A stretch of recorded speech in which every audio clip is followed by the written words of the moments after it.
Welcome back. In this episode, we're going to talk about public speaking. Well, put your hands up if you're really, really excited about talking in front of public.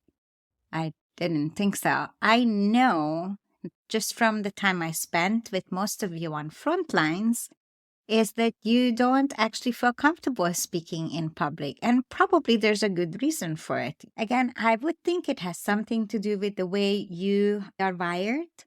I think it has a lot to do with the fact that when you work in governments and nonprofits and the work that you do kind of forces you to step back. Basically, it becomes your identity to keep it down, keep it on the low, don't bring too much attention to yourself. So that's not very helpful when it comes to public speaking, isn't it? And I feel bad because I actually get calls a lot from colleagues from frontlines and say, okay, you're a speaker, right? Yes. How the hell do you do that? Talking in front of 100, 200, 500 people and not, crap your pants. Well, I actually have passion for it, but in your position, sometimes you're forced to do it. So it's kind of really hard to find passion in something that you really don't want to do. But in any case, in this episode, I'd love to give you some tips and guidelines on how to do a good job when you have to deliver something for work, how to make sure that your audience actually enjoys the presentation, to make sure that they actually going to talk about this presentation for a long time. Doesn't matter how dry the information you have to deliver. So let's get to it, guys. So the very first thing I would love for you to remember is that being a speaker is a huge responsibility. And I say that because put yourself in the audience shoes for a second. They took the time out of their life, work schedule. They had to arrange for babysitter, dog sitter, or rearrange the entire schedule to be at this conference or at this training, to see you, to talk about something that's supposed to give them extra skills, that's supposed to be good for their resume. So no pressure, but there is pressure because, again, you have a huge responsibility to your audience as a speaker to make sure that member of the audience who came to see you will walk away with knowledge, not with the idea of, oh, that was too long, oh, she or he was rumbling. No, you want them to walk away with, holy crap, that was awesome. Oh, I really want to talk to that person after the presentation. So number one, responsibility to your audience. The next point I'd like to make is know your audience. So when I get asked to speak, my first question is, who's my audience? What do they do? What type of event it's going to be? Say you're going to present in a small town. I live in a small town. And as a matter of fact, I live in my track pants. If I could present in my track pants, I probably would. But anyways, so small towns tend to be nice and casual and relaxing environment. At the very beginning, early times when I started speaking, I would do a lot of engagements in small towns and I absolutely love them. I love going for a drive. So I get to the presentation and I'm all dressed up, literally like have the white shirt, the dress pants, you name it. My hair is holy crap, makeup all over the place. And I walk in and immediately I didn't feel like I belonged and I didn't. So here I am all dressed up like I'm going to a wedding and they are all casual and cozy and I immediately put a barrier up between them and me. So know your audience, where you're going geographically, who they are, and what their kind of lifestyle is, and try to blend in because it's also very important to remember that they're going to look at you for 45 minutes or an hour or 20 minutes, 25 minutes, right? Make sure your buttons are all up, I mean, basic stuff, but believe me, I went to so many conferences and presentations where I wish I could just signal somehow to that presenter that his zippers were open and not in the most pleasant places. Anyways, so number one, you have a huge responsibility, no pressure. Number two, know your audience and try to blend in. And number three is content. So it's actually very helpful if you know what you're talking about. Now, you think I'm joking, but say you're asked to present by your boss on something that you've never actually done before. I can tell you right now, it's not going to go well because you're out there taking time from somebody's busy schedule to step up there and tell them something that they already know. And they probably know that topic on a much deeper level because they are actually doing that kind of a job or position or whatever.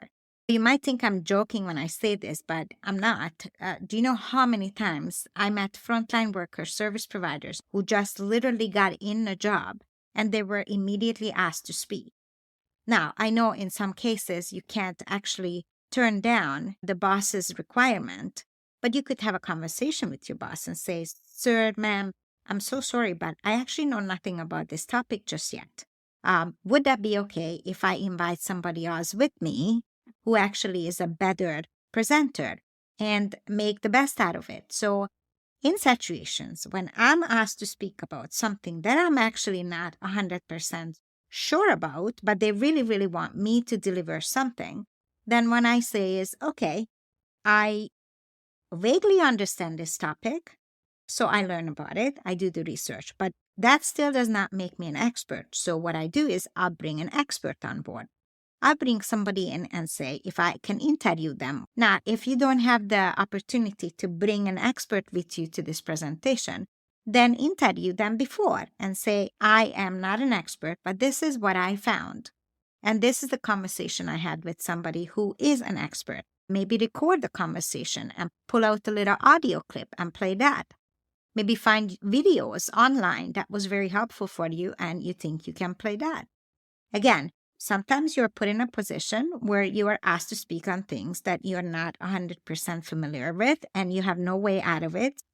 So hopefully this is helpful. Let's talk about the time when you actually know the content.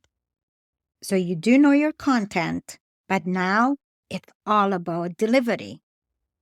So here is the art of delivering a content that you're very confident in. First of all, you need to create an arc, ARC, an arc. You have to have your beginning, you have to have the middle part, and you have to have the ending.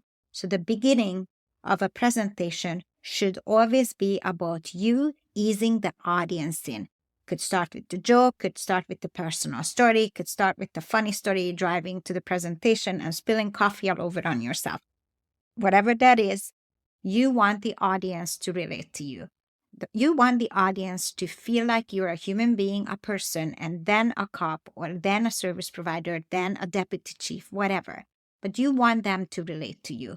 Now you just took one barrier. And when I say taking barriers down, believe me, when you stand in front of 150 people, there is layers of walls. And basically the arc of the delivery that I'm going to tell you about will help you take those walls down one step at a time. And why is it important to take those walls down? Because you want them to connect with what you're saying. And because you're good at what you do and you're passionate about it and you have a knowledge and you want them to have that knowledge so that when they walk away from this presentation, they are that much richer with that knowledge. And it's really, really hard for them to listen to or take in anything you have to say if there's a million barriers. The lights could be wrong. It could be cold, it could be hot, the chairs could be uncomfortable. Those are the things you don't actually have control over. But the things that you do have control over is your tone of your voice, your audio, your visuals, your PowerPoint presentation, the way you talk, the way you read the room. So this is all about delivery. So you know your content. Let's make the audience feel comfortable. So you start your presentation by being super personal, right? Funny story, whatever. Tell them how you got in the job. What was that one thing that made you want to do the work that there's so many ways to start that, but that's number one, be personal. Assess your audience. So how do you assess 100 to 200 people to see where are they at on the topic that you're about to deliver? So there are several things why you want to assess your community. Number one, when the organizer called you, they may have told you that this is a beginner's class. And then you go there and you find out halfway through the presentation or after the presentation from the evaluations, which is even worse, that This audience already knows everything you just delivered to them. So now what? You wasted your time, you wasted their time, everybody's time was wasted, right? So you want to assess your audience. Where are they at with the topic or the knowledge that you're about to talk about? So, and there's a very easy way to do that. So you say at the very beginning, how many of you here are excited to have this conversation about this topic? So you see some hands up. When you ask a question, put your hand up, give a gesture to your audience that this is how you want the audience to communicate with you. So then you say, how many of you in the audience already had training like this before? So when I started speaking on human trafficking at the very beginning, 15, 16 years ago, I would speak to law enforcement mainly. And I would go into these rooms, 50, 100, 200, 250 uniform officers. Wasn't intimidating at all whatsoever. But I would ask, how many of you heard about human trafficking or had any training? And at the very beginning, I never seen hands up. And then 2 years, 3 years later, 20% of the room, 40% of 60% of the room.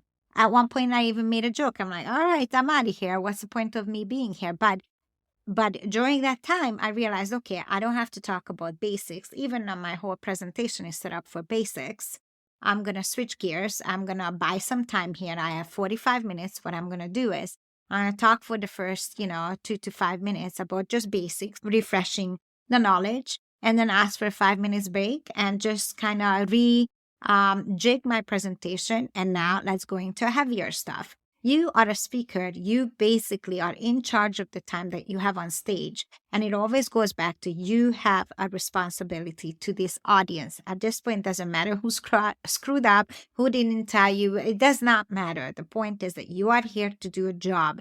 And you have to make sure that this audience will walk away with something new, something that they never actually heard before.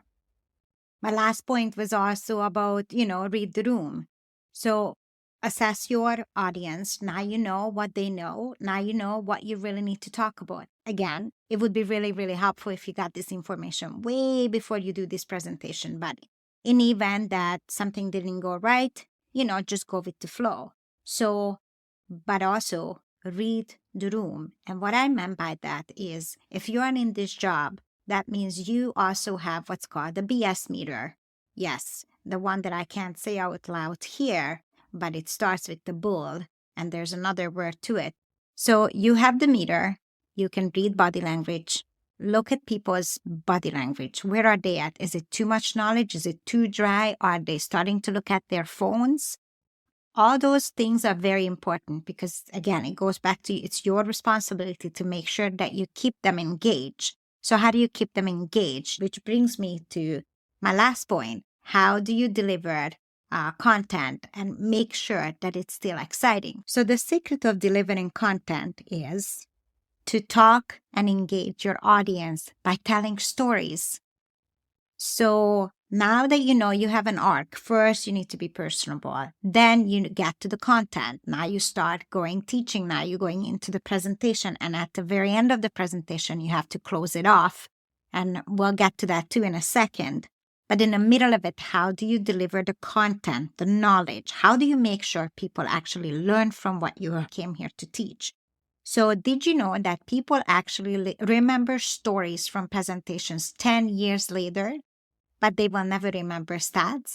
So stats are actually very important, but they change all the time. So if you want your audience to know how this specific content or topic affecting them right now, for sure, throw up some stats, but don't get lost in them. Move on. Okay, now we know how bad it is or how prevalent it is. Let's move on. Let's start with the story. Tell a story first. So say you want to make a point. You want to make a point about what human trafficking is, for example, right? Tell a story. I mean, in my case, it's pretty easy for me because I talk about my story a little bit. And through my story, they understand a little bit from the survivor's perspective. But in your case, if you're not a survivor, then, and if you have done cases already, then talk about the stories, the cases that you already had, what you've been through with that victim, or so on and so forth. Make it personal. Again, share a story first from personal experience. But let's say this is not the topic and you have to talk about completely something different. So in that case, say you need to talk about, weapon discharge, how not to do it or how to do it. I don't know. or you are in a nonprofit and you have to present on the new policies. Policies can be also very dry. So let's go back to the example when you have to talk about the fire weapon discharge. I don't even know what I'm talking about, but let's go back to that for a second. Let's tell a story about how not to do it. Believe me, they're going to remember that 10 years from now on. And then you're going to go ahead and start talking about how to do it properly. And then you can go into technical terms. But they're definitely going to remember both, because now they remember how not to do it. And now they really want to pay attention to how to do it properly because of the story. Because in that story, you may have told a story about when you were young, you didn't discharge properly, or I don't really know what I'm talking about, but you know what I mean. And you ended up shoot yourself in the foot. Well, there you go. Nobody wants to shoot themselves in the foot. So now they're really going to listen to how not to do that. Or when it comes to policies at work. Now, that's a pretty dry topic, but policies happen for a reason. There's stories that happens. People make mistakes or terrible things happen, which is why policies are created. So let's come up with a story about why that policy was created or what that policy was to prevent. And then let's talk about the policies. I hope I'm making sense, and I hope I'm not talking too fast. So the last few minutes, we really just talked about the delivery and how important it is. And that brings me to my last point about delivery. And then we're going to wrap up with, how to close your thoughts. And we're bada bing, bada boom. But delivery. So one more thing. Did you know that the human brain can actually only tune into one tone of voice and audio for about 20 minutes? And then they tune out, and then they have to come back, and then tune out, and then come back. So when I have to do a 45 minutes or a 4 hours or a full day presentation by myself, it's my voice the entire time. So I have to play with my voice. I have to go quiet. I have to go louder. I have to laugh. I have to go up and down in my tone. But if it's just a 20 minutes, 45 minutes presentation, then what you can do is you can bring some kind of a audio or video with you. Say you are into a 20 minutes presentation, play something, anything. Honestly, it could be an audio recording from somebody else. You found a video, somebody was interviewed. It's part of, it's connected to your story, a news clip, whatever, right? Just break the tone of your voice if you're not prepared to start to sing or dance or whatever, but you know what I mean. And then it only needs like a 30-second break. Or if you don't have audio or video, and then take a moment, stop, and ask a question from the audience and have the audience talk for a little bit. You just change the tone of your voice in the audience brain. And that means nobody is tuning out. So the tone of your voice. And then the last thing I want to bring is the death by PowerPoint. So here is the top thing you do not do on your PowerPoint. Please don't put a novel on your PowerPoint. No one's going to read it. Based on research, the adult brain learns, number one, from stories, then from images or visuals, and then they need to see text and numbers. So you're telling a story, have a bunch of pictures on a PowerPoint. Tell the story, let them visualize it. Let them go there, feel it, taste it, smell it, be a part of that story. They will remember whatever you try to taught them through that story. And then if you have to get technical, even if you have to teach about, policies and procedures, and it's long and holy crap, it's boring, let's face it. I mean, some people get very excited about it, so please don't be mad at me when I say that. And I love policies too, but I don't want to listen to that for 45 minutes talking about policies. So let's talk about stories, why those policies are important. And then if you have to put up part of the policy, then put up a tiny little version of it. So say it's a 5-sentence.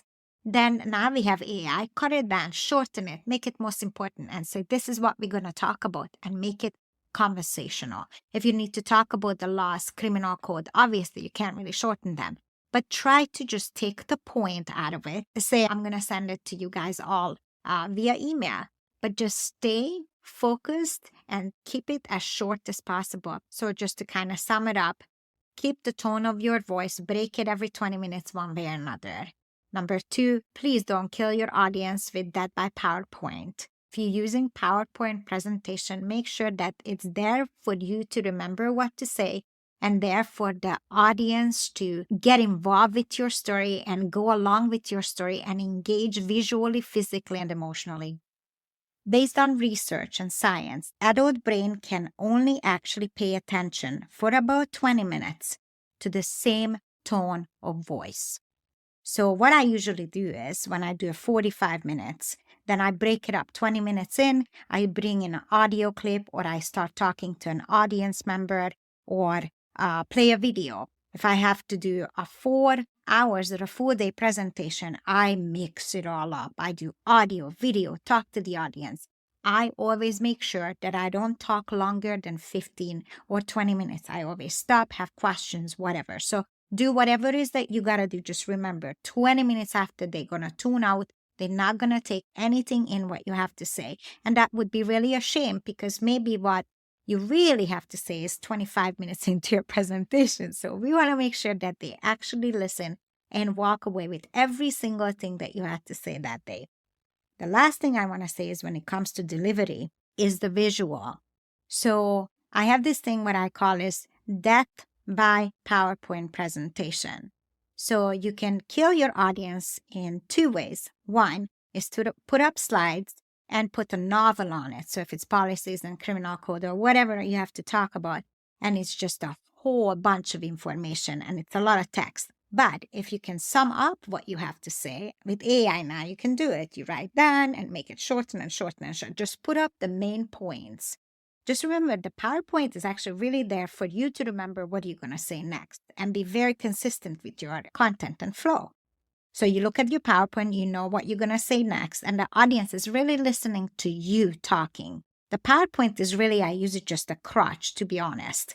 And in times when I tell stories, I use lots of pictures, lots of visuals, because I take my audience on this ride emotionally, physically. I want them to be there.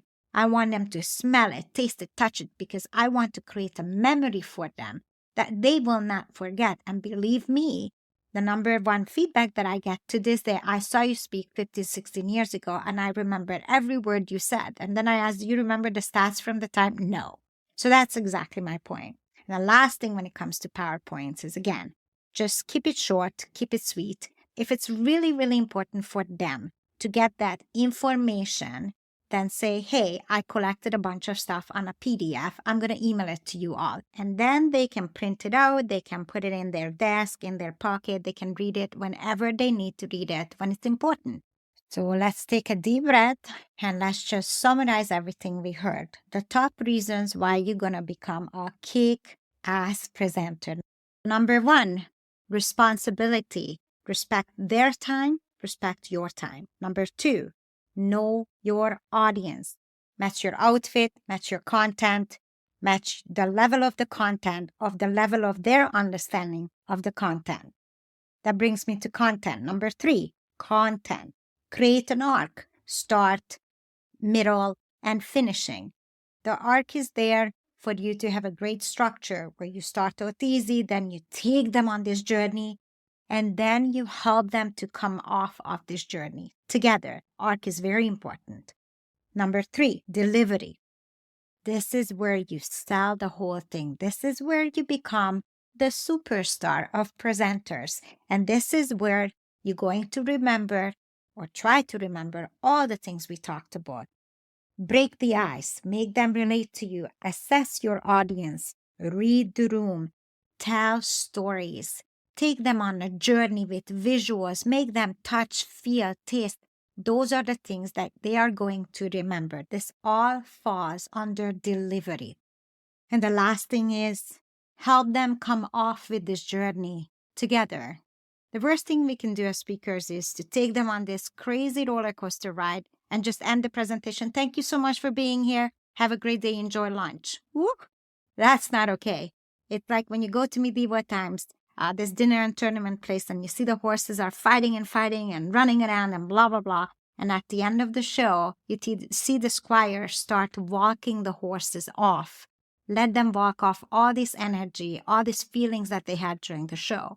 I'm not saying our audience members are like horses, but I am saying that we are responsible for their emotional well-being. So if you took them on a journey, regardless of what it was, make sure they come off of that journey. Closing thoughts are very, very important. And I always suggest you to close with thanking them so much, not just, oh, thank you so much for being here, but make it personal. Thank you for taking time out of your very busy schedule to be here. Thank you for wanting to learn more about this issue. Thank you for your great questions. If there's anything else I can do for you, please email me. Just make sure your audience feel like that they were heard, they were part of this conversation, and at the very end, they were appreciated. And just close on a nice tone, very similar tone the way I'm talking to you right now. I hope this was helpful. And if it wasn't, I apologize. But if you did find it helpful and you didn't have time to take notes because you were driving or for whatever reason, I created you a PDF file. You can go on my website and look for digital downloads or PDFs, and I believe you'll find it. And by the time you listen to this, I most likely already created a short course on how to do this. There's so much to it. So if you're interested, again, the information is probably going to be on my website by now, how to do public speaking. Again, thank you so much for being with me for the last few minutes, and hopefully we can connect at the next episode.